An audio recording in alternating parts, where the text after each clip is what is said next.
Orang Ukraine terus menyerang infrastruktur tenaga Rusia dengan beberapa kejayaan. Pada malam 22 hingga 23 Mac, pelabuhan Rusia Primorsk di Laut Baltik diserang. Serangan itu menyebabkan beberapa tangki minyak rosak dan terbakar.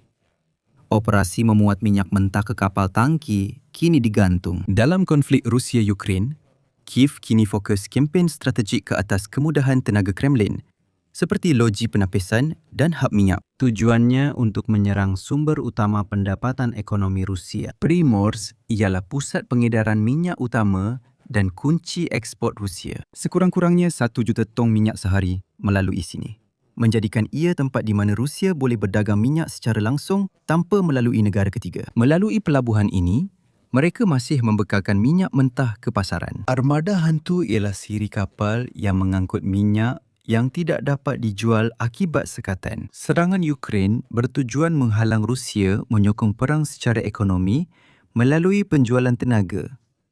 Ukraine turut menyerang kilang penapisan minyak di Ufa dengan matlamat yang sama. Pada awal Mac, Arctic Metagas, kapal armada hantu Rusia pembawa gas cecair, telah diserang.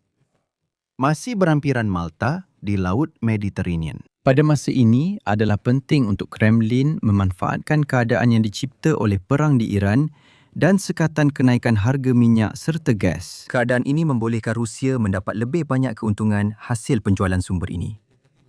Untuk mengekalkan harga rendah, Amerika Syarikat juga menggantung sebahagian sekatan ke atas Rusia. Sementara itu, rakyat Ukraine pula perlu terus memberi tekanan tinggi ke atas struktur tenaga musuh agar Kremlin kurang mendapat manfaat daripada gabungan peristiwa positif ini.